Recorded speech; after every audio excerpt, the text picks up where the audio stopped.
أعوذ بالله من الشيطان الرجيم. بسم الله الرحمن الرحيم. إن الذين يحبون أن تشيع الفاحشة في الذين آمنوا لهم عذاب أليم في الدنيا والآخرة والله يعلم وأنتم لا تعلمون.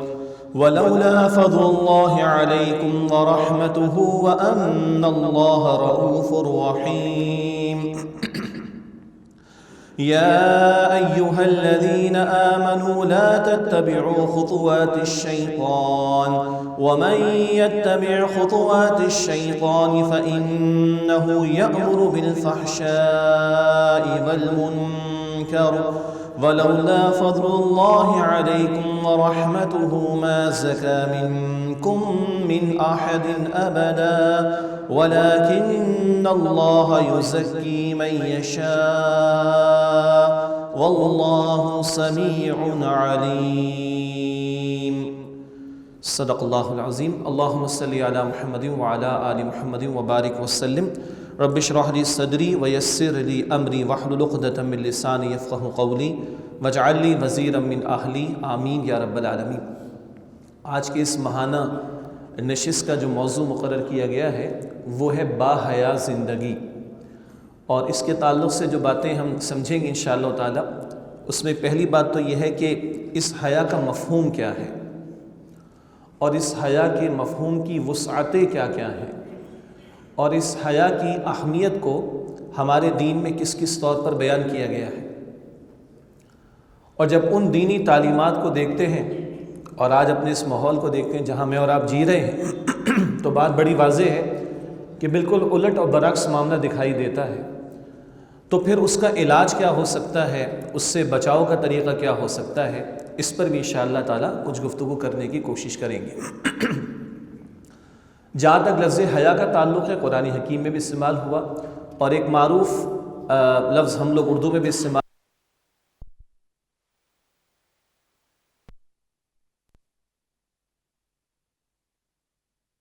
ہوتی ہے تو عورتوں کا ہی تذکرہ زیادہ ہو رہا ہوتا ہے، حالانکہ جتنی حیا کے اہتمام کی ضرورت عورتوں کے اتنی مردوں کو بھی ہے.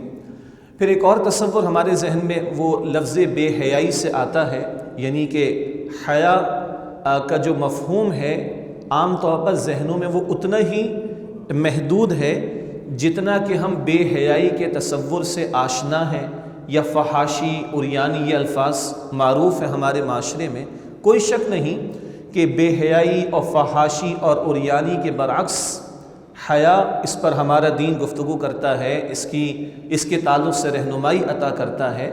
لیکن بے حیائی، فحاشی، عریانی کی ضد کے طور پر حیا کا لفظ جو ہم استعمال کرتے ہیں وہ اس کا ایک پہلو ہے، جبکہ حیا کا مفہوم اس سے وسیع تر ہے. اور حیا تو وہاں تک جائے گی کہ بندے کو حدیث کے مطابق اللہ سبحانہ و تعالی سے بھی حیا کرنی چاہیے. اور ایک مفہوم ہم سب کے علم میں کچھ مثالیں سامنے آ جائیں گی کہ جہاں جب ادب کے خلاف کوئی طرز عمل ہو، اخلاقیات کے خلاف کوئی طرز عمل ہو، تو ہم بھی کہتے ہیں بڑی بے شرمی کی بات ہے، بڑی بے حیائی کی بات ہے. حالانکہ وہاں غالباً کو فحاشی کا، عریانی کا، بے پردگی کا معاملہ نہیں ہوتا، لیکن ادب کے خلاف کوئی بات ہو جائے، اخلاق کے خلاف کوئی بات ہو جائے تو ہم اس پر بھی یہ بات کہتے ہیں کہ یہ تو بڑی بے حیائی کا طرز عمل ہے، یہ تو بڑی بے شرمی کی بات ہے. اس سے خود ہمیں پتہ چل رہا ہے کہ حیا کا مفہوم کس قدر وسیع ہے، جو ہمارے معاشرے میں بھی ہم کہیں کہیں استعمال کر رہے ہوتے ہیں. لیکن مزید ہم یہ جاننے کی کوشش کریں گے کہ اس سے وسیع تر تصور حیا کا کیا ہے، جو کتاب و سنت کی روشنی میں، قرآن و حدیث کی روشنی میں ہمارے سامنے آتا ہے. تو سب سے پہلی بات، حیا کے حوالے سے بہت سے اہل علم نے گفتگو فرمائی، اور عربی لغت میں بھی اس کے مفہوم کو دیکھا جا سکتا ہے. تفاسیر میں جہاں جہاں بے حیائی کا تذکرہ کیا گیا ہے قرآن حکیم میں، اس کی تفسیر میں، اس کی وضاحت میں حیا کا ذکر بھی کیا جاتا ہے، اس کی بھی وضاحتیں کی جاتی ہیں. بہرحال ایسے مقامات پر مفسرین یا اہل علم نے یا لغات یعنی ڈکشنری کے ماہرین نے جو اس کے وسیع تر معنی بیان کیے وہ یہ ہیں کہ حیا ایک فطری جذبہ ہے جو انسان کے اندر موجود ہے، جو اس کو نیکی کی طرف آمادہ کرتا ہے اور بدی سے اور شر سے بچاتا ہے۔ حیا ایک فطری جذبہ ہے جو انسان کے اندر فطری طور پر موجود ہے، اور نیچرلی یعنی فطری طور پر یہ جذبہ بندے کو خیر کی طرف، بھلائی کی طرف آمادہ کرتا ہے اور شر سے اور برائی سے روکتا ہے۔ اگر اس کو ہم قرآن حکیم کی کچھ آیات کے تناظر میں دیکھیں تو وہ یہی بات ہے۔ سورۃ الشمس میں ہم پڑھتے ہیں فَأَلْهَمَهَا فُجُورَهَا وَتَقْوَاهَا۔ اللہ فرماتے ہیں کہ اللہ سبحانہ وتعالیٰ نے انسان میں فجور، گناہ کی، بدی کی صلاحیت بھی رکھی ہے، اور وَتَقْوَاهَا، تقوی کی، خیر کی صلاحیت بھی رکھی۔ اسی طرح اللہ تعالیٰ فرماتے ہیں سورہ دہر کے شروع میں اِنَّا هَدَيْنَاهُ السَّبِيلَ إِمَّا شَاكِرًا وَإِمَّا كَفُورًا۔ ہم نے راستہ دکھا دیا انسان کو، بات سمجھا دی، اس کے دل میں ودیعت کر دی، اس کی وجود میں، اس کی فطرت میں ودیعت کر دی ہے، بلٹ ان کر دی ہے، اما شاکر و اما کفورا، چاہے وہ شکر گزار بنے چاہے وہ ناشکرہ بنے۔ تو نیکی اور بدی کا بنیادی تعارف ہماری فطرت میں موجود ہے، البتہ الفاظ پہ غور کیجیے گا، بنیادی تعارف۔ تکمیلی تعارف وہ پیغمبر کی تعلیم اور وحی کی تعلیم سے ملتا ہے، اس پر بات کریں گے انشاءاللہ۔ تو حیا ایک فطری جذبہ ہے جو بندے کو خیر پر، نیکی پر ابھارتا ہے، آمادہ کرتا ہے، اور اس کو شر سے اور بدی سے اور برائی سے روکتا ہے۔ اور قرآن اس کو اس انداز سے بیان کرتا ہے کہ اللہ نے انسان میں نیکی اور بدی کا بنیادی شعور ودیعت کر دیا ہے، بلٹ ان کیا ہے، اس کی فطرت میں رکھا ہے۔ اس کی ایک سادہ سی مثال لیں، ہر معاشرے میں سچ کو ایک اچھی قدر اور ویلیو سمجھا جاتا ہے، ہر معاشرے میں جھوٹ کو ایک بری قدر اور بری ویلیو سمجھا جاتا ہے۔ یہ الگ بات ہے کہ بہت سے لوگ جھوٹ بول رہے ہوتے ہیں، لیکن فطرت کی پکار یہ ہے کہ جھوٹ غلط ہے۔ چنانچہ جب کوئی کسی کو جھوٹ بول کر بے وقوف بناتا ہے، جھوٹ بول کر دھوکہ دیتا ہے، جھوٹ بول کر اس کا نقصان کرتا ہے، تو جس کو جھوٹ بولا گیا، جس کو دھوکہ دیا گیا، جس کا نقصان کیا گیا، کیا اسے اچھا لگتا ہے؟ چلیں ہم اپنے اوپر رکھیں، جب کوئی مجھ سے جھوٹ بول کر میرا نقصان کرے اور مجھے پتہ چل جائے، مجھ سے جھوٹ بول کر میرا نقصان کرے، مجھے پتہ چل جائے، کیا یہ مجھے اچھا لگے گا؟ نہیں۔ جب مجھ پر بیتی تو میری فطرت نے کہا کہ یہ غلط ہوا ہے، اور میں یہ بھی چاہتا ہوں کہ اس غلطی کی اس کو سزا ملنی چاہیے، پنشمنٹ ملنی چاہیے۔ ہو سکتا ہے کہ میں خود کئی مرتبہ جھوٹ بول رہا تھا، اس وقت مجھے احساس نہ ہوا، لیکن جب مجھ سے جھوٹ بولا گیا تو اندر سے آیا کہ غلط ہوا ہے، خود پر بیتی تو اندر کی فطرت پکار اٹھی کہ کچھ غلط ہوا ہے۔ اس اعتبار سے کہہ رہا ہوں، نیکی اور بدی، خیر اور شر کا بنیادی شعور فطرت انسانی میں موجود ہے۔ البتہ یہ بنیادی شعور ہماری فطرت میں موجود ہے، اس شعور کی تکمیل جو ہوتی ہے وہ پیغمبر کی تعلیم سے ہوتی ہے، وہ وحی کی تعلیم سے ہوتی ہے، ورنہ کئی مرتبہ کچھ اٹریکشن کی وجہ سے، پیئر پریشر کی وجہ سے، سوسائٹی کے دباؤ کی وجہ سے، معاشرے کے چلن کی وجہ سے ممکن ہے غلط بات کو بندہ صحیح سمجھ بیٹھے، یا اس رو میں بہہ کر وہ بھی اس کو صحیح سمجھ بیٹھے یا کہے کہ چلتا ہے کچھ نہیں ہوتا۔ ممکن ہے غفلت کی وجہ سے، پیئر پریشر کی وجہ سے، معاشرے کی دباؤ کی وجہ سے برائی محسوس نہ ہو رہی ہو۔ تبھی ہمیں وحی کی ضرورت ہے کہ جہاں انسانی عقل کی رسائی ختم ہوتی ہے وہاں سے وحی الہی کی جورسڈکشن یا اس کا دائرہ کار شروع ہوتا ہے۔ اس لیے میں نے عرض کیا کہ فطرت میں نیکی بدی کا بنیادی شعور موجود ہے، البتہ اس شعور کی تکمیل وہ پیغمبر کی تعلیم کے ذریعے ہوا کرتی ہے۔ البتہ یہ موضوع اپنی جگہ خود ایک بڑا وسیع موضوع ہے جس کی تفصیل میں جانے کا اس وقت موقع نہیں۔ تو پہلی بنیادی بات، حیا کیا ہے؟ یہ ایک فطری جذبہ ہے جو انسان کے اندر رکھا گیا ہے، جو انسان کی فطرت میں رکھا گیا ہے، جو اس کو خیر پر اور نیکی پر، بھلائی پر آمادہ کرتا ہے، اور جو اس کو شر سے، بدی سے اور برائی سے روکتا ہے۔ ضمیر کی عدالت میں جب بندہ پیش ہوتا ہے تو نیکی پر، خیر پر اسے اطمینان ملتا ہے۔ ضمیر کی عدالت میں جب بندہ پیش ہوتا ہے، شر پر، برائی پر کھٹک ضرور پیدا ہوتی ہے۔ اسی لیے اللہ کے رسول علیہ السلام کی ایک مشہور حدیث یہ بھی ہے، آپ نے فرمایا کہ نیکی کیا ہے؟ جو تمہارے دل میں اطمینان پیدا کر دے۔ اور بدی کیا ہے؟ جو تمہارے دل میں کھٹک پیدا کر دے۔ نیکی کیا ہے؟ جو تمہارے دل میں اطمینان پیدا کرے، اور بدی کیا ہے؟ جو تمہارے دل میں کھٹک پیدا کرے۔ یہ ہے کیا؟ نیکی بدی کا بنیادی تعارف جو فطرت انسانی میں موجود ہے، البتہ تکمیل پیغمبر کی تعلیم اور وحی کی تعلیم سے ہوا کرتی ہے۔ دوسری بات، اہل علم نے دو بنیادی اقسام کی ہیں اس حیا کے حوالے سے۔ ایک حیا وہ ہے جو فطرت میں موجود ہے، جس کا کہ ابھی ذکر ہوا، اس کو فطری حیا کہا جاتا ہے، اور ایک حیا ہے جس کو کسبی حیا کہا جاتا ہے۔ کسب کمائی کو کہتے ہیں، کسب الحلال، رزق حلال کا معنی معروف الفاظ ہے۔ لہا ما کسبت وعلیہا مکتسبت، سورۃ البقرہ کے آخر میں کسب، لہا ما کسبت وعلیہا مکتسبت، بندے نے جو بھلائی کمائی اپنے بھلے کے لیے، اور جو بدی کمائی اس کا وبال بھی اسی پر ہوگا۔ تو ایک حیا فطری ہے اور ایک حیا کسبی ہے، کسب کمائی کو کہتے ہیں۔ یعنی ایک تو اللہ نے فطرت میں بنیادی تعارف رکھ دیا، اور ایک حیا کا وہ پہلو ہے جس میں اضافے کی بندے کو کوشش کرنی ہے، جس کی حفاظت کی بندے کو کوشش کرنی ہے۔ یہ بالکل ایمان کی طرح کا معاملہ ہو گیا۔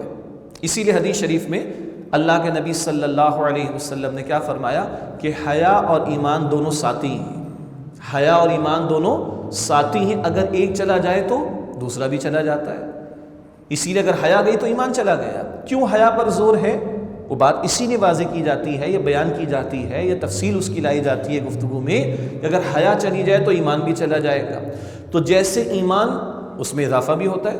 قرآن کہتا ہے سورہ الانفال کی آیت نمبر 2 میں، اذا تلیت علیہم آیاتہ زادتہم ایمانا، جب جب ان کے سامنے اللہ کی آیات کی تلاوت کی جاتی ہے ان کے ایمان میں اضافہ ہوتا ہے۔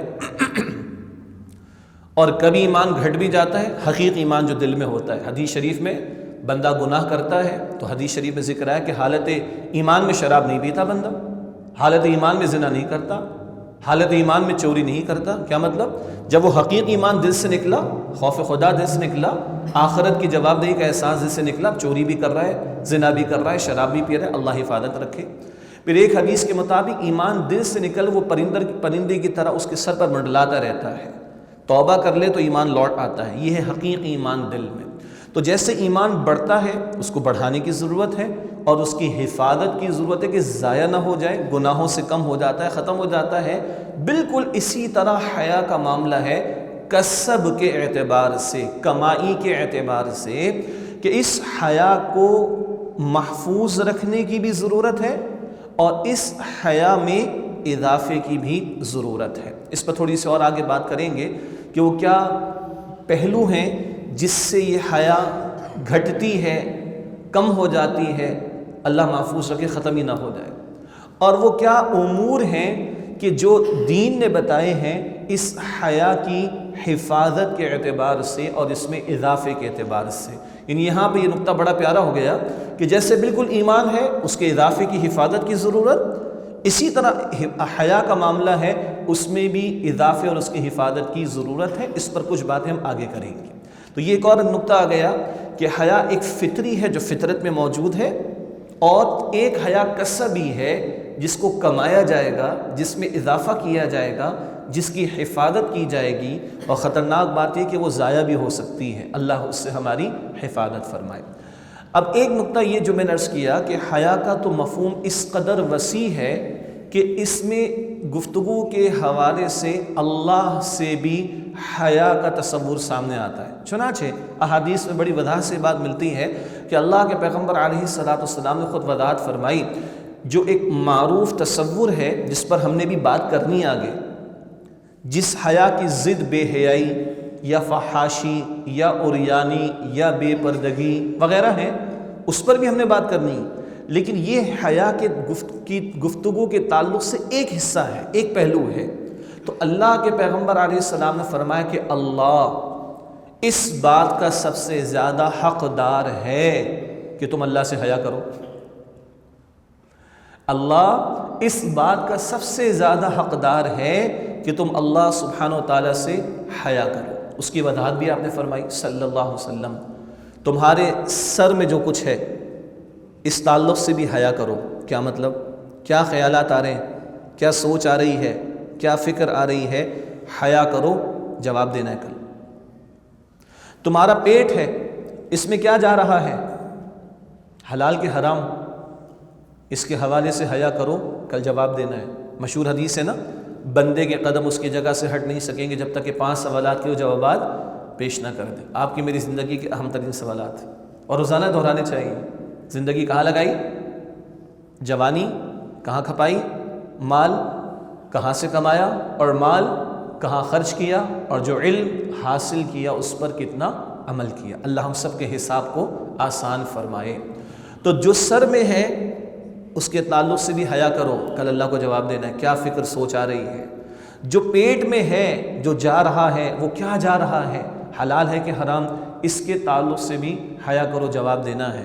شرمگاہ کے تعلق سے بھی، اللہ اکبر، شرمگاہ کی بھی حفاظت کرو، اس کے تعلق سے بھی حیا کرو، جواب دینا ہے۔ اور سورۃ المؤمنون میں ابتدائی جو آیات ہیں 11، جنت الفردوس پانے والوں کی صفات کا بیان ہے، اور ایک ذکر ان کی صفات میں یہ بھی ہے کہ ہم لفروجہم حافظون، وہ اپنی شرمگاہوں کی حفاظت کرنے والے ہیں۔ تو جو سر میں ہے اس کی حفاظت، جو وجود میں جا رہا ہے اس کے تعلق سے حیا، شرمگاہ کی حفاظت کا معاملہ۔ پھر آپ نے یہ بھی فرمایا علیہ السلام، موت کو یاد رکھنا اور اس کے بعد زندگی کو یاد رکھنا، کل تم نے اللہ سبحانہ و تعالیٰ کو جواب دینا ہے۔ اس سارے تناظر میں حیا کرنا، اللہ سے حیا کرنا، یہ حیا کا وسیع تر تصور خود اللہ کے پیغمبر علیہ السلام نے بیان فرمایا۔ اب اگر اس تفصیل کو تھوڑا ذہن میں رکھیں تو ساری زندگی ہی حیا کے مفہوم کے اندر داخل ہو جائے گی۔ اس کو ایک اور بات سے جوڑ لیں جو میں نے اشارہ کیا تھا، کیا ہمارے ہاں جب کبھی ادب کے خلاف کوئی عمل ہو جائے، اخلاقیات کے خلاف عمل ہو جائے، تب بھی ہم کہتے ہیں بڑی بے شرمی کی بات ہے، بڑی بے ادبی کی بات ہے۔ مثلا اگر اولاد ماں باپ سے سینہ تان کر بات کرے تو ہم کیا کہتے ہیں؟ ابھی بھی ہماری اقدار تو بچی ہوئی ہے نا، ویسٹ میں تو اجازت نہیں ہے، بچہ فوراً 911 فون کرتا ہے اور ماں باپ کو ذلیل کرواتا ہے، استغفر اللہ۔ ابھی کچھ عرصے قبل جانا ہوا آسٹریلیا، تو ایک اسکول میں روزانہ کچھ لیکچرز تھے، تو ایک ظاہری بات ہے بچے سلام دعا کرتے ہیں، ظہر کی نماز پڑھ رہے تھے، تو ہم شفقت سے ہاتھ بھی پھیرتے، مجھے منع کر دیا گیا، آپ نے دستے شفقت بھی ان کے سر پر نہیں رکھنا، کیوں؟ یہ بھی خلاف ہے ان کے ایٹیکیٹس کے، اور فوراً انکوائری ہو جائے گی۔ بچے کو ڈے 1 بتا دیا جاتا ہے کہ آپ کو ٹچ بھی کرے تو آپ نے فوراً فلاں نمبر کے اوپر فون کر کے جو ہے وہ شکایت درج کرانی، انا للہ و انا الیہ راجعون۔ خیر ہماری بچی کچھ اقدار میں اب بھی کیا بات ہے، اگر باپ کے سامنے بیٹا ذرا سینہ تان کر بات کرے تو ہم کیا کہتے ہیں؟ کیا کہتے ہیں؟ بے ادب اور بے شرم اور بے حیا، یہی کہتے ہیں نا۔ حالانکہ یہاں بے پردگی کا مسئلہ تو نہیں ہے، فحاشی کو ریانی کا مسئلہ تو نہیں، ایسے ہی ہے نا، یہ میں عرض کرنا چاہ رہا تھا۔ تو اب تم نے والد کا احترام ملحوظ نہ رکھا تو تم نے حیا کے خلاف عمل کیا ہے۔ راہ چلتے کوئی بچہ جو ہے وہ کامنٹس پاس کر دے، کسی راہ چلتے بزرگ کے اوپر کوئی کامنٹس پاس کر دے، ہم کیا کہتے ہیں؟ بڑی بغیرت ہے، بے شرم ہے، پتہ نہیں کس ماں باپ کی اولاد ہے، کیا تربیت اس کی ہوئی، کہتے ہیں نا۔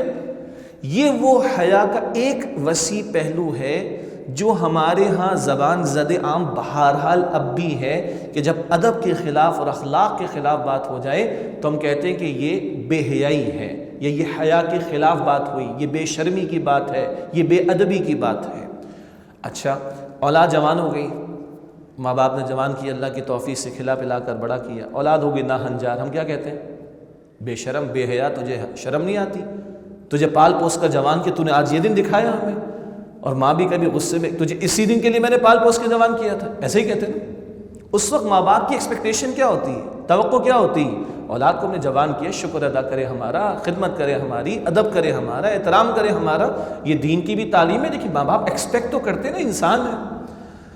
اب یہ تو اولاد اور ماں باپ کے درمیان ہے، باقی مثالوں کو چھوڑ دیجئے، قیاس کر لیجئے گا کہ یہ بے ادبی بے شرمی کہاں کہاں ہو جاتی ہے، اسکولوں میں، کالجز میں، یونیورسٹیز کے اندر اور آفیسز کے اندر، باس کے ساتھ کبھی، اور جس سے کچھ سیکھا، چاہے وہ باس ہے مگر وہ استاد بھی ہے، اس کے ساتھ بھی کبھی کیا کچھ ہو جاتا ہے، ذہن میں رکھیے۔ ان ساری مثالوں سے بالاتر جب بندہ اللہ کی نعمت استعمال کرتا ہے، اور وہ نعمتیں کس قدر، فَبِأَيِّ آلَاءِ رَبِّكُمَا تُكَذِّبَانِ، تم اپنے رب کی کن کی نعمتوں کو جھٹلاؤ گے؟ 2 مرتبہ قرآن کہتا ہے ان تعدوا نعمت اللہ لا تحصوها، اگر تم اللہ کی نعمتوں کو شمار کرنا چاہو بھی تو شمار نہیں کر سکتے۔ بندہ اس کا دیا اتنا کچھ دیا استعمال کرتا ہے جس کو کاؤنٹ نہیں کر سکتا، جس کو شمار نہیں کر سکتا، پھر اس اللہ کا کفر کرے، اس اللہ کے ساتھ شرک کرے، اس اللہ کے سامنے نہ جھکے، اس اللہ کو یاد نہ کرے، اس اللہ کی نہ مانے، اس اللہ کے حکم کو توڑے، اس اللہ کے احکامات کو پامال کرے، یہ سب سے بڑی بغیرتی کی بات ہے، یہ سب سے بڑی بے شرمی کی بات ہے، یہ سب سے بڑی بے حیائی کی بات ہے جب بندہ رب کے ساتھ یہ معاملہ اختیار کرتا ہے۔ اور عرض کروں، ہم اپنے جیسے بندوں سے بہت ڈرتے ہیں۔ اسی ڈی ایچ اے کے علاقے میں جب وہ کیمرے لگے سڑکوں پر تو شروع میں بینرز لگائے گئے تھے، خبردار کیمرے کی آنکھ آپ کو دیکھ رہی۔ اب تو بہت سی جگہ جب فرسٹ ٹائم لگائے جاتے ہیں یہ بینرز لگائے جاتے ہیں نا، خبردار کیمرے کی آنکھ آپ کو دیکھ رہی ہے، اور کیمرہ نہ ہو تو پتہ نہیں کیا کچھ ہو رہا ہوتا ہے۔ نیو یارک میں بھی اگر بجلی کا بریک ڈاؤن ہوا تو اس وقت جو مستیاں ہوئی ہیں، اس وقت جو لوٹ مار ہوئی ہے، اللہ کی پناہ، وہ بھی آن ریکارڈ موجود ہے۔ خالی ہم ہی برے تھوڑے ہیں، خواہ خواہ پر الزام ہے۔ خیر یہ ایک الگ مسئلہ ہے، لیکن چیک کیجئے گا دنیا کے پچھلے 50 سال کے سب سے بڑے 10 فراڈ کہاں پر ہوئے، چیک کر لیجیے، خواہ خواہ پر الزام۔ دنیا میں پچھلے 50 سال میں سب سے زیادہ خون کس کا بہایا گیا؟ ہم مسلمانوں کا۔ بہانے والے کون؟ ایڈوانس کنٹریز میں رہنے والے۔ دنیا کی سو کالڈ بہترین ٹیکنالوجی کا بدترین استعمال کہاں ہوا؟ ہم سب کو پتہ ہے، عراق، افغانستان، ہم سب کو پتہ ہے، فلسطین، کشمیر۔ خواہ خواہ پر الزام ہے مسلمانوں پر، ہم بڑے ڈیفینسو بھی ہو جایا کرتے ہیں ان کے مقابلے کے اندر، خواہ خواہ کی بات ہے۔ خیر چھوڑیے، تو عرض کرنے کا مطلب یہ ہے کہ وہ کیمرے کی آنکھ، اس کا تو ہمیں خوف ہے، اللہ بھی دیکھتا ہے کہ نہیں؟ ہوا معکم اینما کنتم، تم جہاں کہیں بھی اللہ تمہارے ساتھ ہے۔ فإنی قریب، ہم تو انسان کے قریب اللہ فرماتے ہیں۔ نحن اقرب الیہ من حبل الورید، ہم تو انسان کی شہرک سے بھی زیادہ اس کے قریب ہیں۔ وَلَقَدْ خَلَقْنَا الْإِنسَانَ وَنَعْلَمُ مَا تُوَسْوِسُ بِهِ نَفْسُهُ، ہم نے انسان کو پیدا کیا اور اس کے سینے میں جو وسوسے اٹھتے ہیں، دل میں جو باتیں آتی ہیں، اس کو بھی ہم جانتے ہیں۔ اور إِنَّهُ عَلِيمٌ بِذَاتِ الصُّدُورِ، وہ سینوں کے رازوں سے بھی واقف ہے۔ کیمرے کی بیٹری کبھی جواب دے جاتی ہے، بجلی کا بریک ڈاؤن بھی ہو جاتا ہے، بیک اپ بھی کبھی کام نہیں کرتا، ہارڈ ڈسک بھی کبھی خراب ہو جاتی ہے، 100 GB کا ڈیٹا بھی اڑ سکتا ہے، 1000 GB کا بھی اڑ سکتا ہے۔ اللہ کہتا ہے لا تأخذہ سنۃ ولا نوم،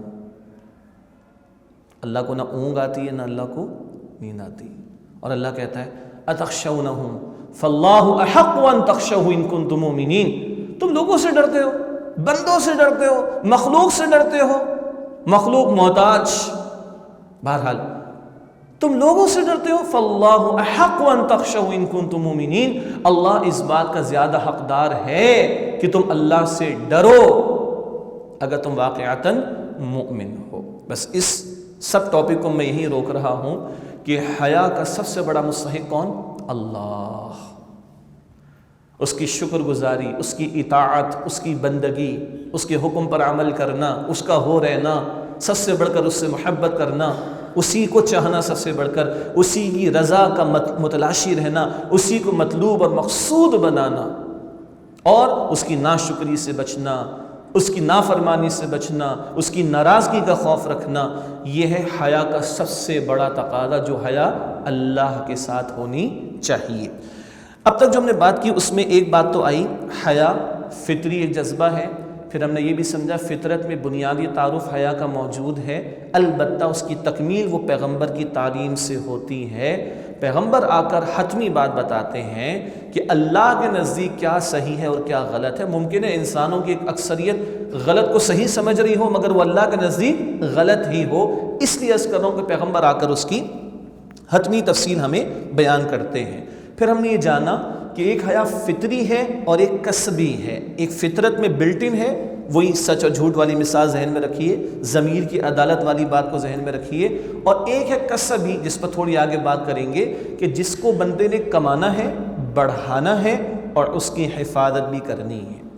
ایک بات ہم نے یہ جانی کہ ہماری گفتگو میں اردو میں بے حیا، بے شرم، بے ادب، بے غیرت، یہ ان مواقع پر بھی جملے یا الفاظ ہم استعمال کرتے ہیں جب ادب کے خلاف کوئی بات ہو، اخلاق کے خلاف کوئی بات ہو رہی ہو۔ پھر ہم نے یہ ابھی جانا کہ حیا کا سب سے بڑھ کر مستحق تو اللہ سبحانہ و تعالی ہے، اور سب سے بڑھ کر اسی کو راضی کرنا، اسی کی اطاعت کرنا اور اس کی ناشکری نافرمانی سے بچنا، یہ پوری زندگی پر حیا کا تصور پھیلا ہوا ہے۔ یہاں تک کہ رسول پاک صلی اللہ علیہ وسلم نے فرمایا سر میں کیا خیالات آ رہے ہیں، دماغ میں، وجود میں کیا کچھ جا رہا ہے، شرمگاہ کی حفاظت کا معاملہ، اس کو یعنی حفاظت کرنا، موت کو یاد رکھنا، اس کی بات کی زندگی کا لحاظ رکھنا کہ کل جواب دینے اللہ کے سامنے، یہ ہے حیا کا تکمیلی پہلو، اور یہ ہے حیا جو بندے سے مطلوب ہے اللہ سبحانہ و تعالیٰ کے تعلق سے۔ اب ہم اسی بات پر گفتگو کرنے لگے ہیں کہ جو معروف ایک موضوع ہے ہمارے ہاں کہ بے حیائی بہت پھیل گئی ہے، فحاشی بہت پھیل گئی ہے، عریانی بہت پھیل گئی ہے، بے پردگی بہت زیادہ پھیل گئی ہے، ایمان کی حفاظت جو ہے وہ مشکل تر ہوتی چلی جا رہی ہے۔ یہ جو ایک معروف موضوع ہے حیا ہی کے بیان کے تعلق سے، اب ہم نے اس پر گفتگو کرنی انشاءاللہ تعالی۔ میں نے ابتداً 3 آیات تلاوت کی تھی، میں چاہتا ہوں اس کا ترجمہ ہمارے سامنے آ جائے اور اسی سے گفتگو مزید آگے بڑھانے میں سہولت رہے گی انشاءاللہ۔ یہ 3 آیات ہیں سورہ نور کی آیت نمبر 19، 20 اور 21۔ سورہ نور میں جو رکوع نمبر 2 اور 3 ہے، یہ رکوع نمبر 2 کا اختتام ہے۔ سورہ نور کا رکوع نمبر 2 اور 3 ایک خاص واقعہ آپ کے ذہن میں ہوگا، واقعہ افک جسے کہا جاتا ہے، افک یعنی الزام لگانا۔ جب حضرت عائشہ صدیقہ رضی اللہ تعالی عنہا پر منافقین کی طرف سے ایک الزام لگایا گیا، ایک تہمت لگائی گئی برائی کے عمل کے حوالے سے، مشہور واقعہ ہے، اور اکثر دور ترجمہ قرآن اور دروس قرآن کی محافل میں ہم اس کے بیان کو سنتے بھی ہیں، اس سے تفصیل میں نہیں جا رہا اس واقعے کی۔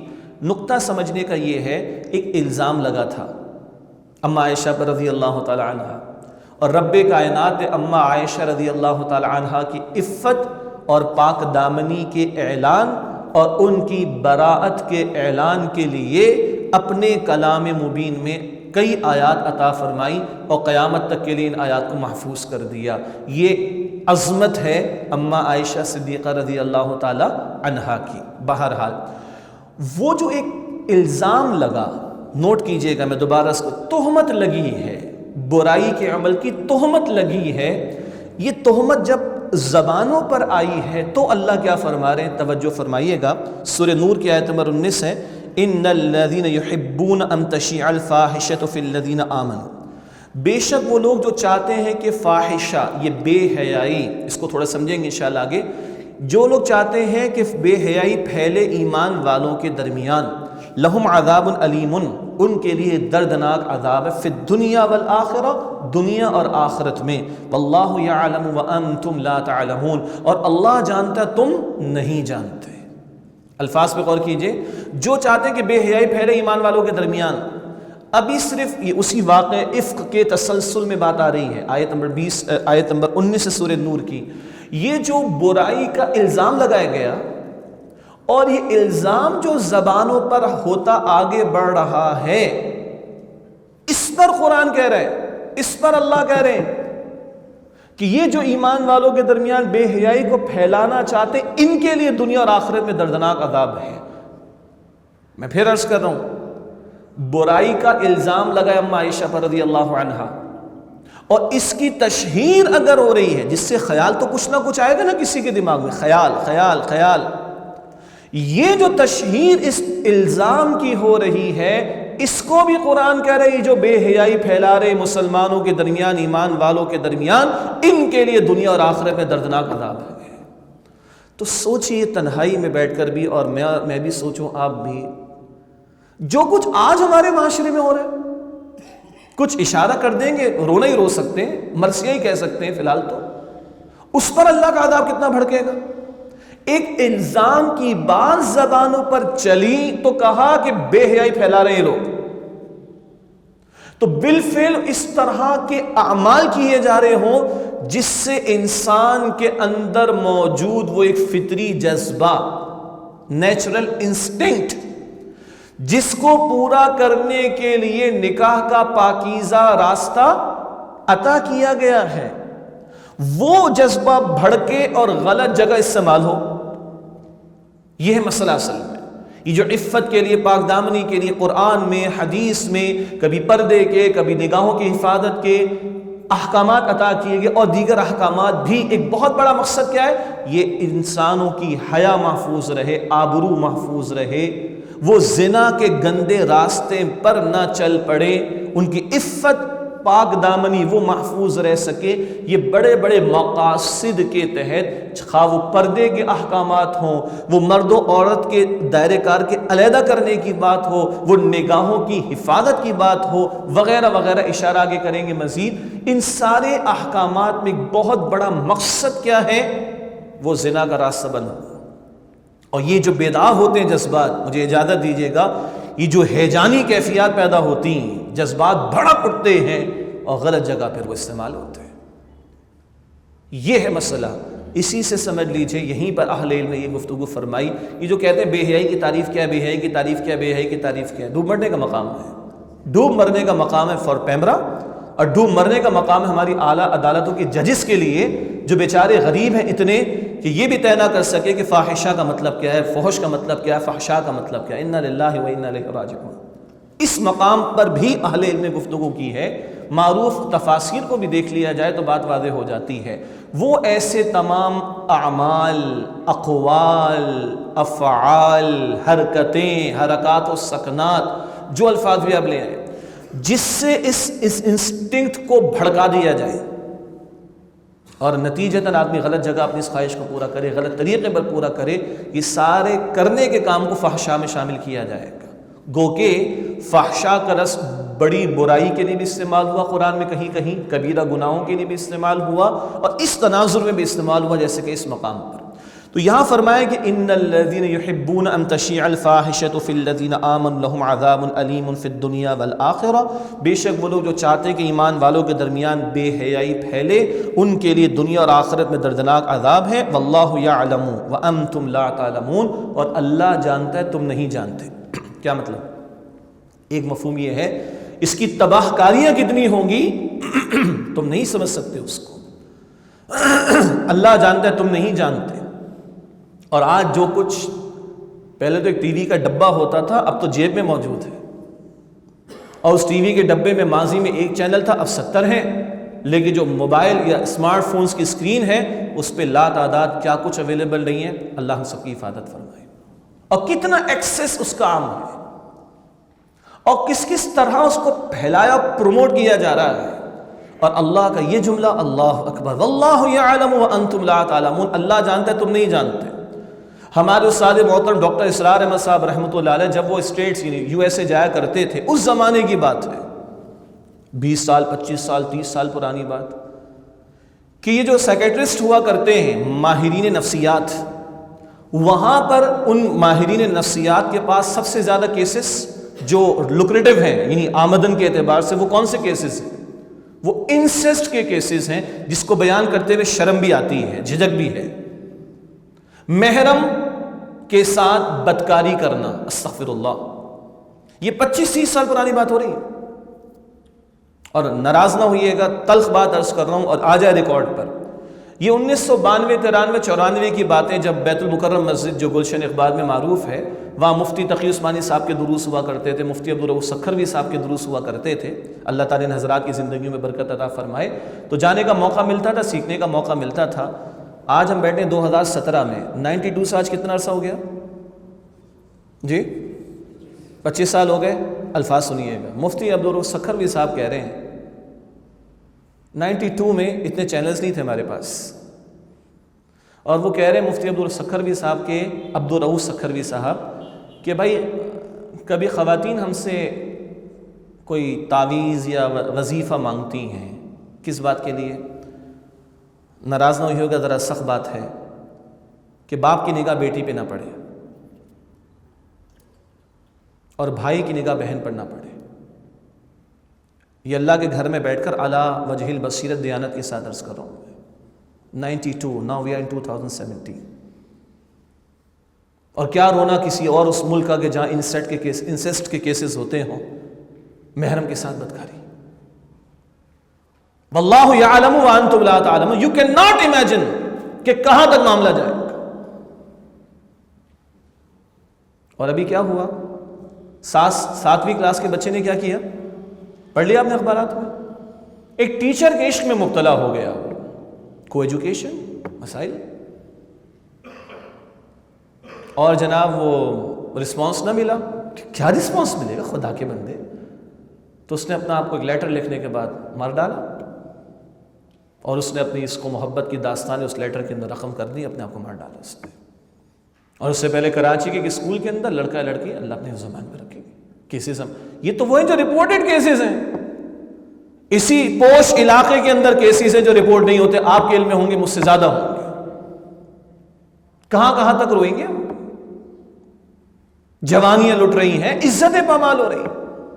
اور وہ پرانی بات تھی Rawalpindi net cafe case, جب وہ نیا نیا نیٹ کیفے کا کانسیپٹ آیا تھا، چھوٹے چھوٹے سے وہ بوتھ بنے ہوتے تھے، اور کتنے گھرانوں کے ماں باپ نے، کبھی ماؤں نے، کبھی باپ نے خودکشیاں کی ہیں جب عزتیں پامال ہو گئی. اب کیا حالت ہے، ہر جیب کے اندر اسمارٹ فون، ہر کارنر کے اندر اسمارٹ فون، تکیے کے غلاف کے اندر اسمارٹ فون. واللہ یعلم وانتم لا تعلمون. اللہ جانتا ہے، تم نہیں جانتے کہ کہاں تک پہنچ جائے گی. اللہ ہم سب کی حفاظت فرمائے. یعنی کہ اب تو یہ چیزیں سامنے ہیں. پہلے مسجد پہ ممبر پر بیٹھ کر مولوی صاحب بتاتے تھے، سمجھ نہیں آتی تھی. اور جب دیکھو یہودیوں کی بات، یہودی غلط اور عیسائی غلط، چھوڑ دو اس بات کو. اب تو سامنے کی باتیں ہیں. یہ اس معاشرے کے اندر اللہ نے پردہ ڈالا رکھا ہے، اللہ کا احسان. اللہ نے دبا کر رکھا ہے، اللہ کا احسان. لیکن آخر کب تک؟ اخبارات کی زینت پر نہیں یہ چیز ہے. اور ناراض نہ ہی ہو گئی، بڑی بڑی این جی اوز ہمارے یہاں، یہ موم بتی مافیا، یہ بڑی بڑی میم صاحبہ این جی اوز بنانے والی، یہ چھوٹے چھوٹے بچوں اور بچیوں کے ساتھ کتنے زیادتی کے کیسز رپورٹ ہوتے ہیں. کوئی ایک آپ نے کبھی ڈیمونسٹریشن ان کا دیکھا ہے؟ ایک ڈیمونسٹریشن آپ کو نہیں ملے گا. اور ہر دوسرے تیسرے ہفتے آپ کوئی خبر اخبار میں پڑھتے رہتے تھے، رپورٹنگ ہوتی رہتی تھی. اللہ بے زمان. یہ کیا ہے؟ وہی جذبات جو بھڑکیں گے. ابھی شکر ہے کہ سپریم کورٹ کے آرڈر کے نتیجے میں کراچی کے اندر وہ بل بورڈز کا کانسیپٹ ختم ہو گیا، ورنہ ہمارے گھر کی بھی بچیاں، بیٹیاں 8 سال کی، 10 سال کی، جن کو ان مقامات کے دروس ہم لے کر جاتے ہیں، بیٹھتی ہیں الحمدللہ، جنہیں سمجھ آتی ہے، وہ بھی پوچھتے ہیں کہ پپا ان کے ساتھ مسئلہ کیا ہے، ان کو شرم نہیں آتی، ان کا لباس کدھر ہے؟ اور ہماری نگاہیں شرم سے جھک جاتی کہ ان بچوں کو ہم کیا جواب دیں. خدا کی قسم، تھینکس ٹو اللہ کہ سپریم کورٹ نے یہ انیشیٹو تو لیا، اپریشیٹ کرنا چاہیے. وہ کسی اور وجہ سے لیا ہوگا، لیکن ہم تو کہیں جان تو چھوٹی، تھوڑی سی جان تو چھوٹی. آدمی سگنل پر بھی کھڑا ہے مصیبت کے اندر. تو بہرحال میں جذبات میں ذرا کچھ مثالیں بھی آپ کو دے گیا، ذرا جھجک بھی آتی ہے، لیکن کیا کریں، کچھ احساس تو ہمیں ہو اس حوالے سے. تو اللہ فرما رہے واللہ یعلم وانتم لا تعلمون. اور اللہ جانتا ہے، تم نہیں جانتے. کہاں تک معاملات تباہیوں کے جائیں گے؟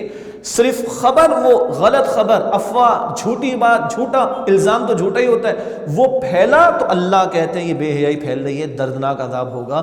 تو جو میں نے اشارہ بھی کیا ہے، اس کے نتیجے میں کیا ہے، اللہ کا غضب بھڑک جائے گا، کچھ اندازہ کیا جا سکتا ہے. آگے فرمایا ولولا فضل اللہ علیکم ورحمتہ. اللہ اکبر. اور اگر اللہ کا فضل نہ ہوتا اور تم پر اللہ کی رحمت نہ ہوتی. یہاں پر ایک بات محذوف ہے. محذوف کا مطلب الفاظ نہیں ہے قرآن میں، لیکن انڈرسٹوڈ ہے. اور وہ انڈرسٹوڈ ایک بات کیا ہے؟ ما زکا منکم من احد ابدا. تم میں سے کوئی ایک بھی پاکیزہ نہ رہتا. آج مجھ پر، آپ پر فضل ہے اللہ کا. اگر ہم بچے میں، اللہ کا فضل. ہماری بیٹی بہنوں کی حفاظت ہوئی ہے، اللہ کا فضل ہے.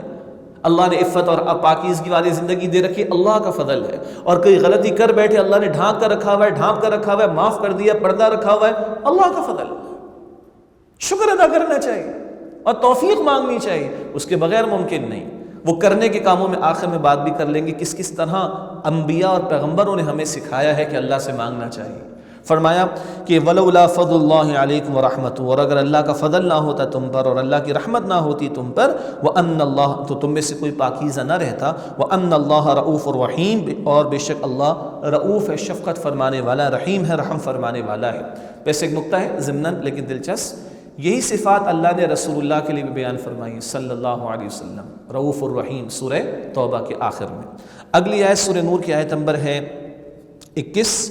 یا ایھا الذین آمنوا، اے ایمان والو، لا تتبعوا خطوات الشیطان، شیطان کے نقش قدم کی پیروی نہ کرو. تھوڑی بات کریں گے اس پر آگے انشاءاللہ کہ یہ شیطان کے نقش قدم یہاں کیا مراد ہے. وہ تمام ذرائع جن سے وہ بندے کی حیا کو چھیننا چاہتا ہے، جس میں ٹاپ آف دا لسٹ انسان کا لباس۔ حضرت آدم علیہ السلام کے قصے میں کئی مرتبہ ہم پڑھتے ہیں نا، اور وہ ایک ڈیمونسٹریشن تھا، وہ ایک قصہ دراصل ہماری سبق آموزی کے لیے، عبرت کے لیے، نصیحت کے لیے ہے، لیسن ٹو لرن والی بات ہے کہ دیکھو اس شیطان کا اولین اور پہلا حملہ بندے کی حیا پر لباس پر ہوا کرتا ہے۔ اس راستے سے وہ بندے کی حیا کو چھیننے کی کوشش کرتا ہے۔ لا تتبعوا خطوات الشیطان، شیطان کے نقش قدم کی پیروی نہ کرنا۔ ومن یتبع خطوات الشیطان، اور جو شیطان کے نقش قدم کی پیروی کرے، فإنہ یأمر بالفحشاء والمنکر، تو بے شک وہ فحشاء بے حیائی کا اور منکر کا، جن کاموں سے روکا گیا ان باتوں کی تمہیں تاکید کرتا ہے، حکم دیتا ہے۔ ولولا فضل اللہ علیکم ورحمتہ، پھر الفاظ آئے، اور اگر اللہ کا فضل نہ ہوتا تم پر اور اللہ کی رحمت نہ ہوتی، ما زکا منکم من احد ابدا، تم میں سے کوئی ایک بھی پاکیزہ نہ رہتا، ولکن اللہ یزکی من یشاء، اور اللہ ہی ہے جو، اللہ اکبر، ولکن اللہ یزکی من یشاء، اور اللہ ہی ہے جو جس کو چاہتا ہے تزکیہ عطا فرماتا ہے۔ واللہ سمیع علیم، اور اللہ خوب سننے والا، علم رکھنے والا ہے۔ میری اور آپ کی تو کوئی اوقات ہی نہیں ہے۔ یوسف علیہ السلام کا قصہ مشہور ہے، اور ایک اس عورت نے ہی نہیں جس کا نام مشہور ہو گیا زلیخا، یا نام ہے واللہ عالم، بلکہ ساری ہی عورتوں نے انوائٹ کرنے کی کوشش کی، اور کیا دعا کرتے ہیں، اللہ اکبر، وَإِلَّا تَصْرِفْ عَنِّي كَيْدَهُنَّ أَصْبُ إِلَيْهِنَّ، اللہ مجھے قید زیادہ پسند ہے اس سے جس کی طرف یہ مجھے دعوت دیتی ہے۔ وَإِلَّا تَصْرِفْ عَنِّي كَيْدَهُنَّ، اور اللہ اگر تو نے ان کی اس چال کو، بلکہ تصرف عنی كَيْدَهُنَّ، اللہ اگر مجھ سے تو نے ان کی چالوں کو دور نہ کر دیا، أَصْبُ إِلَيْهِنَّ، میں تو ان کی طرف مائل ہو جاؤں گا۔ اللہ اکبر، یہ عاجزی بھی ہے پیغمبر کی، مالک تو بچا لے، میں تو مائل ہو جاؤں گا، میں مائل ہو جاؤں گا کہ تو نہ بچائے مجھے۔ یہ یوسف علیہ السلام، اللہ اکبر، جن کو رسول اللہ نے کیا ٹریبیوٹ دیا ہے، کریم ابن کریم ابن کریم ابن کریم، کریم کے بیٹے، کریم کے پوتے، کریم کے پڑ پوتے، ابراہیم علیہ السلام کے پڑ پوتے، اسحاق کے پوتے، یعقوب کے بیٹے، کریم ابن کریم ابن کریم ابن کریم، اللہ اکبر۔ وہ یوسف بھی، مالک اگر تو نے ان کے فریب کو دور نہ کیا مجھ سے، اصبو الیہن، میں ان کی طرف تو راغب ہو جاؤں گا۔ ایک پیغمبر، عفت والے پیغمبر، پاکیزگی والے پیغمبر، جن کا وصف عفت اور پاکیزگی مشہور ہو گیا، وہ بھی اللہ سے التجا، اے اللہ تو بچا لے ورنہ میں بچ نہیں سکتا۔ واللہ غفور، واللہ سمیع علیم، اور اللہ خوب سننے والا، اور اللہ سبحانہ وتعالی خوب علم رکھنے والا ہے۔ اب آئیے چند باتیں، کیا کیا ایسی باتیں ہو جاتی ہیں یا ہیں جس سے یہ حیا خطرے میں ہے۔ جیسے عرض کیا تھا، یہ کسبی معاملہ، اب سمجھ رہے ہیں، حیا کی حفاظت بھی کرنی ہے اور اس میں اضافے کی بھی کوشش کرنی ہے۔ کیا چیزیں ضائع کرتی ہیں حیا کو، نقصان پہنچاتی ہیں حیا کو؟ یہ بد نگاہی، غلط استعمال اس نگاہ کا، شہوت کے ساتھ، برائی کے ارادے کے ساتھ اس نگاہ کا یہ غلط استعمال، حدیث میں ہے یہ شیطان کے زہر میں بجھے ہوئے تیروں میں سے ایک تیر ہے۔ شیطان کے تیر تو تیر ہی ہے نا، شیطان کے ہی ہیں، شیطان کے تیروں میں سے زہر میں بجھا ہوا ایک تیر ہے، یہ بری نگاہ۔ اس سے آغاز ہوتا ہے، پھر شرمگاہ اس کی تصدیق کرتی ہے یا تکذیب کرتی، مراد بندہ پھر زنا کرتا ہے یا بچتا ہے اللہ کی توفیق سے، اللہ حفاظت فرمائے۔ ایک تو یہ بد نگاہی کا معاملہ۔ اسی طرح مرد و عورت کا تنہائی میں اختلاط، حدیث شریف میں ہے، آپ صلی اللہ علیہ وسلم نے فرمایا کہ جہاں دو نامحرم تنہائی میں ہوں گے وہاں تیسرا شیطان ہوگا۔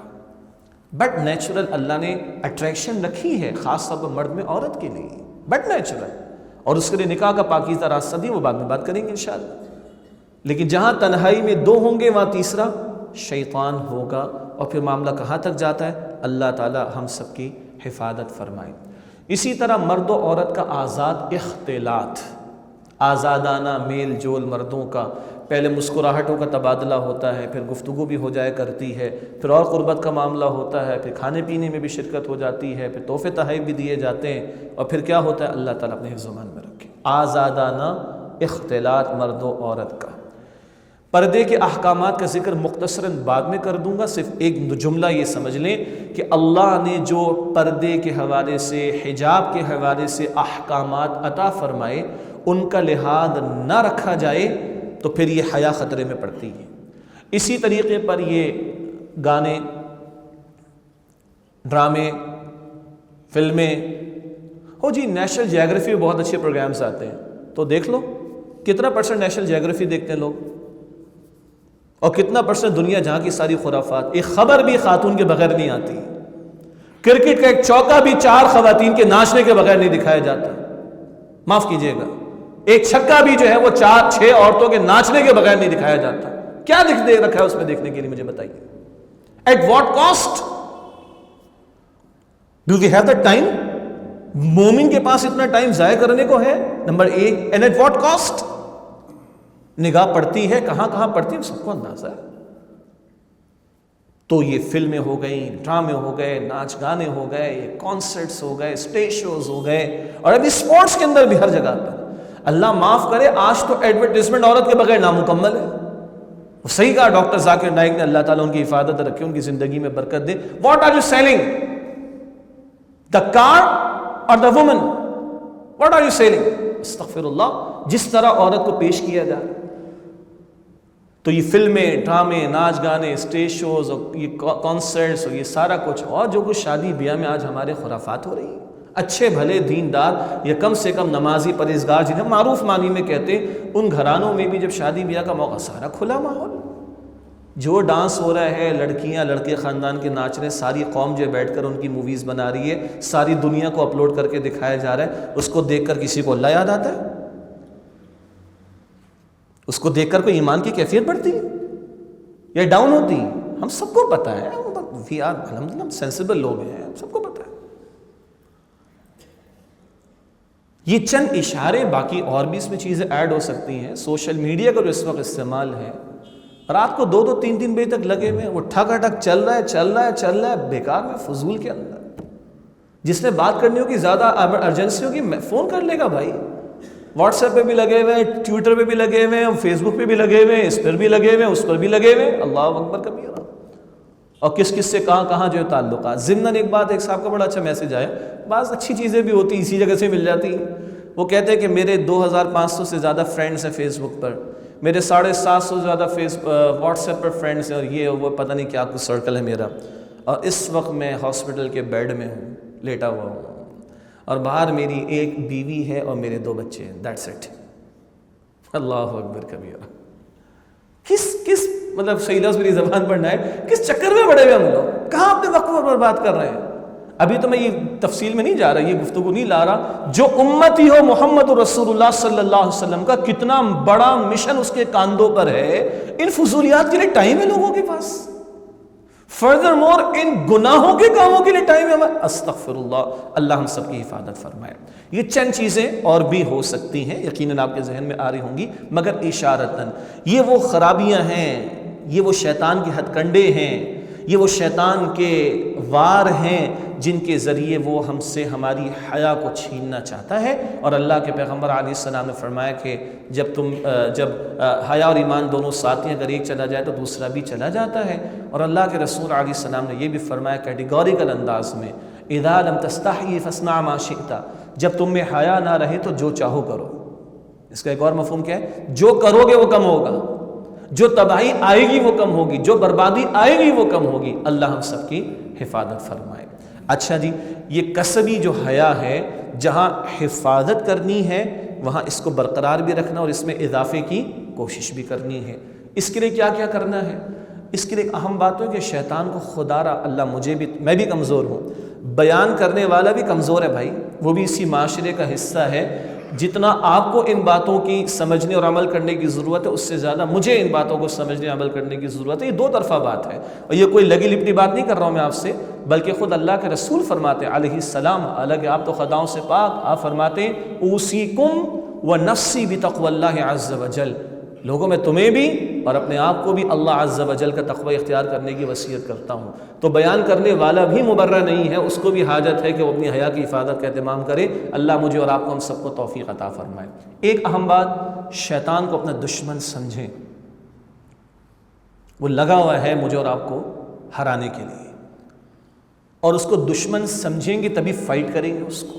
آج تو حال یہ اپنے پیارے سے کیوٹ سے خوبصورت سے بچوں کو مائیں جو ہیں وہ کبھی وہ ماضی کی ایک روایت ہے، غلط ہے، کالا ٹیکا لگا دیتی ہے، پتہ نہیں کیا کچھ کرتی ہے، ایک تو یہ غلط کام ہے، اور ہم پیارے سے کیوٹ سے اچھے سے پیارے سے بچوں کو کیا کہتے ہیں؟ بڑا ہی شیطان ہے۔ شیطان بھی نہیں کہتے، کیا کہتے ہیں؟ بڑا ہی شیطان ہے۔ انا للہ و انا الیہ راجعون۔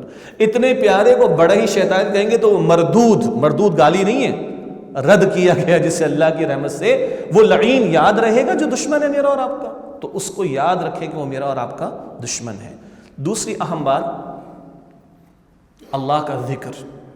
کیوں شیطان کا حملہ کدھر ہوتا ہے؟ قرآن بتاتا ہے سورہ زخرف کی آیت نمبر 36 میں، وَمَن يَعْشُ عَن ذِكْرِ الرَّحْمَنِ نُقَيِّضْ لَهُ شَيْطَانًا فَهُوَ لَهُ قَرِينٌ۔ جو رحمان کے ذکر سے ہٹتا ہے ہم اس پر شیطان کو مسلط کر دیتے ہیں، وہ اس کا ساتھی بن جاتا ہے۔ جدھر روم دیں گے ادھر ہی آئے گا شیطان۔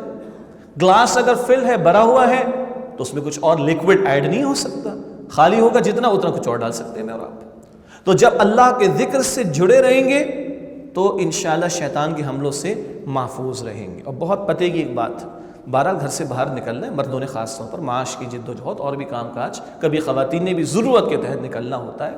بہرحال یہ نظارے بھی ہیں اور انویٹیشنز بھی ہیں، نہ جانے کیا کچھ ہے۔ اب گاڑی بھی آدمی نے چلانی ہے، موٹر سائیکل بھی آدمی نے چلانی ہے، نگاہیں ہر وقت تو نیچے نہیں رکھے گا، کیا کرے؟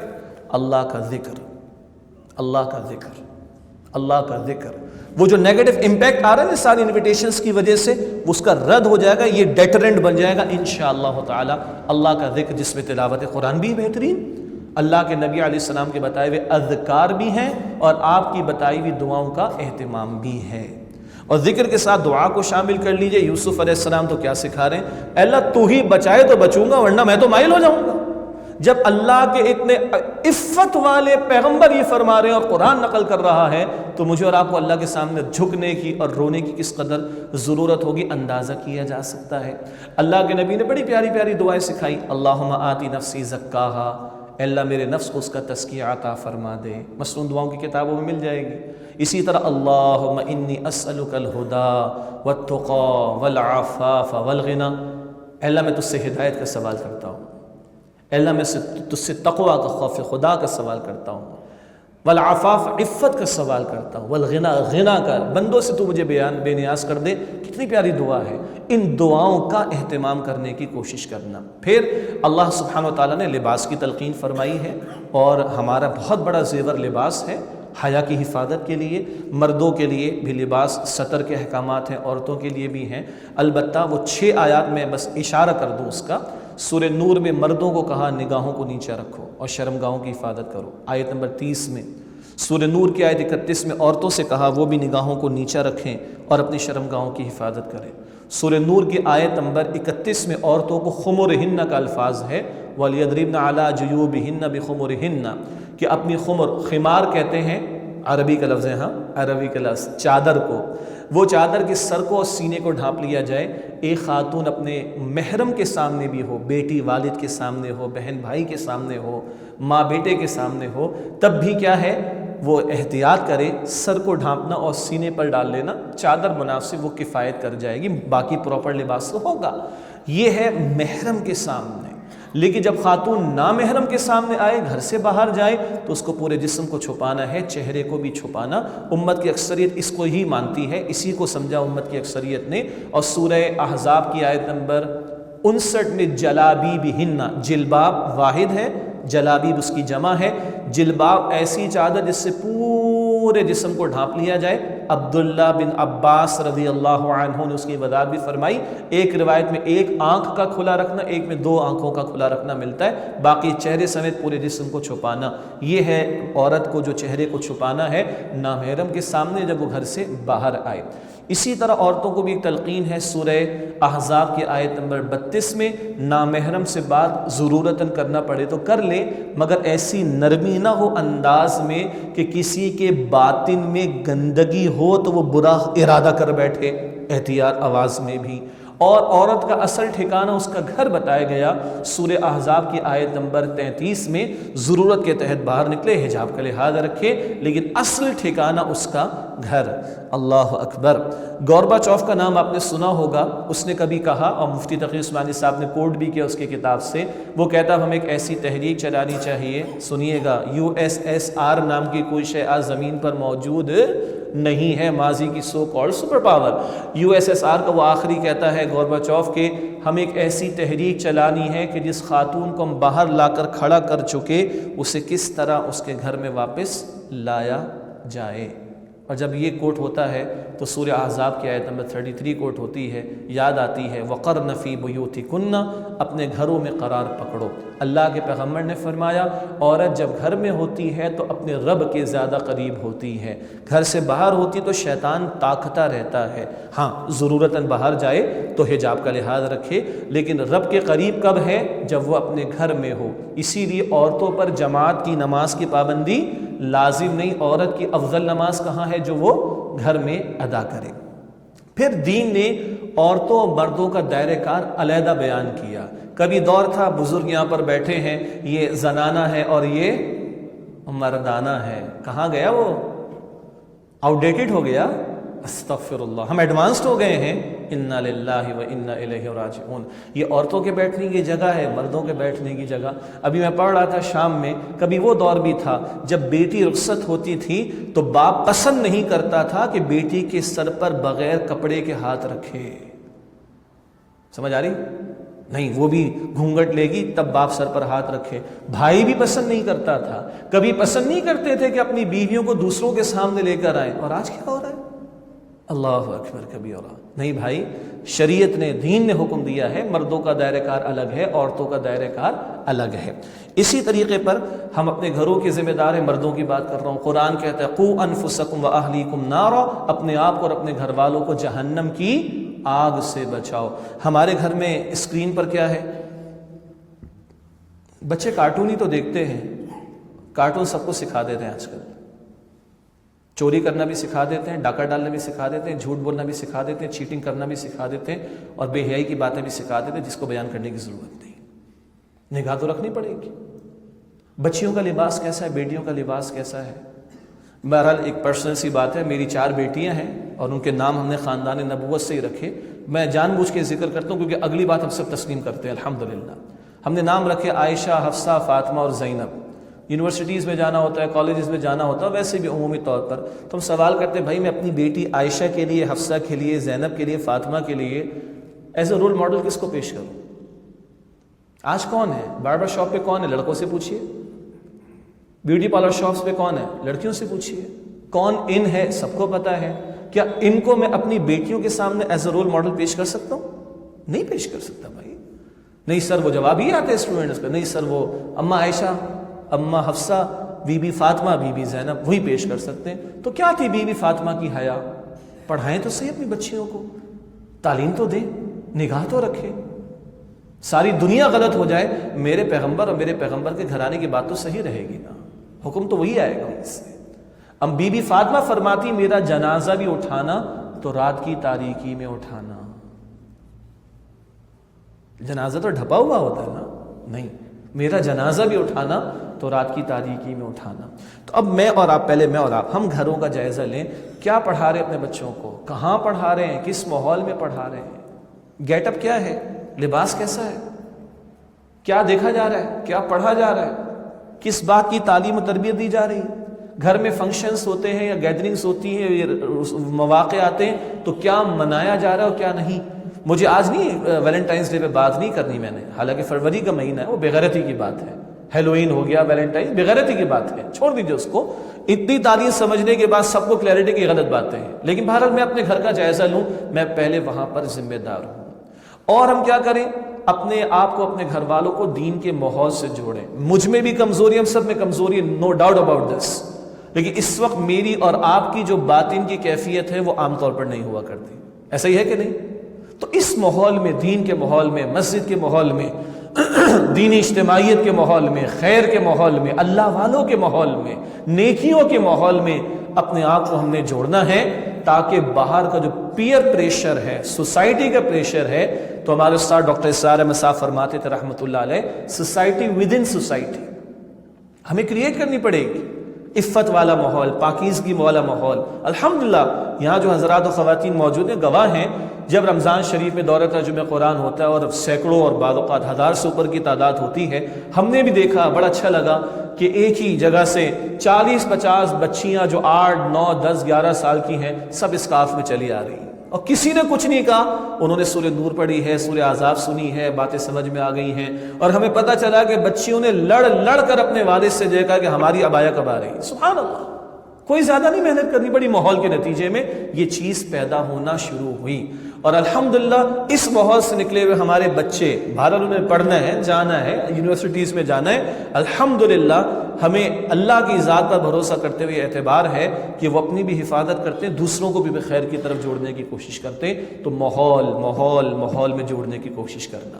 تو میں اور آپ اپنے گھروں کی فکر کریں، اس بات کی، ان تعلیمات کو گھروں میں بیان کرنا، اور عفت والی مثالیں گھر والوں کے سامنے رکھنا، اور پھر دینی ماحول سے جوڑنا، یہ اولین ہماری ذمہ داری ہے. پھر اللہ ہمارے حکمرانوں کو توفیق دے. اگر چائنا کے اندر غلط قسم کی ویب سائٹس بند کی جا سکتی ہیں تو پاکستان میں کیوں نہیں کی جا سکتی، وغیرہ وغیرہ. اگر کسی سیاستدان کی ذات پر حرف آئے تو پی ٹی اے کو نوٹس دیا جا سکتا ہے، تو پیمرا اور جو کوئی بھی ریلیونٹ ادارے ہیں وہ کیوں اسلامی اقدار کی حفاظت نہیں کر سکتے، جبکہ ان کے کوڈ آف کنڈکٹ کے اندر یہ باتیں لکھی ہوئی ہیں. عجیب بات ہے، پیمرا کے رولز میں لکھا ہوا ہے اسلامی اقدار کے خلاف کوئی بات نہیں دکھائی جائے گی پاکستان میں. اللہ اکبر کبیرہ. نظریہ پاکستان کے خلاف کچھ نہیں دکھایا جائے گا پاکستان میں. تو بابا جو کچھ آپ دکھا رہے ہو کہ اسلامی تعلیم کے خلاف مطابق ہے کیا؟ انا للہ و انا الیہ راجعون. ان کو بھی سمجھنا چاہیے. اور میڈیا کے مالکان بہرحال میڈیا پر آتے ہیں، وہاں پر بھی بیٹھ کر بات کرتے ہیں، دھڑلے سے کرتے ہیں. خدا کے بندوں، کروڑوں تک تمہاری بات جاری، یہ گندگی تم دکھا کے کروڑوں کے تعلق سے گناہ جاریہ کیوں کما رہے ہو؟ یہ ان کو مالکان میڈیا کو بھی سوچنا چاہیے. اور عوام الناس کی سطح پر کیا ہے؟ دینی جماعتوں سے ہم کہتے ہیں بھائی بہت ساری دینی سیاسی جماعتوں نے 70 سال نکال دیے اس کو لانا اس کو نکالنے کے اندر. شریعت کو لانے کے بارے میں سیریس ہو جاؤ، اللہ کے احکامات کے نفاذ کے لیے میدان کے اندر آ جاؤ. اور آخری بات ہم سب مسلمانوں کے کرنے کی بات، اپنے گھر کی تو فکر کریں، لیکن گھر پر جو بمبارڈمنٹ باہر سے ہو رہی ہے اس کو بھی تو روکنا پڑے گا. اس کے لیے اللہ کی زمین پر اللہ کے دین کو قائم کرنے کی جد و جہد کرنا جو مسلمان حکمرانوں کی ذمہ داری ہے. سورہ حج آیت 41 کے مطابق نیکی کا حکم دینا، بدی سے روکنا، اور نماز کا نظام قائم کرنا، زکوٰۃ کا نظام قائم کرنا. ان سے پھر ہم مطالبہ کریں، جو برسوں سے ہم بات کہہ رہے ہیں کہ تنظیم اسلامی کے پلیٹ فارم سے کہ تنظیم اسلامی کا پیغام نظام خلافت کا قیام، اور ہماری ذمہ داری ہے اللہ کی بندگی کی دعوت دینا اور اللہ کی بندگی والے نظام کو قائم کرنے کی جد و جہد کرنا. اس سطح پر پوری قوم کو اجتماعی طور پر اس ملک جس کام کے لیے اس کو حاصل کیا گیا تھا وہ ہمیں کوشش کرنی ہوگی. بہرحال یہ ہیں چند باتیں جو میں نے آپ کے سامنے رکھی. اللہ تعالیٰ سے دعا ہے کہ اللہ تعالیٰ مجھے اور آپ کو حیا اور عفت کی حفاظت کی توفیق عطا فرمائے، اس میں اضافے کی توفیق عطا فرمائے. بے حیائی کے ہر کام سے، شیطان کے ہر حملے سے اللہ ہم سب کی حفاظت فرمائے. اللہ ہمارے بچوں کی، ہماری بچیوں کی، ہمارے گھرانوں کی، ہم سب کی اللہ تعالیٰ عفت کے تعلق سے حفاظت فرمائے، اور اللہ اسلام پر زندہ رکھے ہمیں اور ایمان پر خاتمہ عطا فرمائے. وآخر دعوانا الحمد للہ رب العالمین.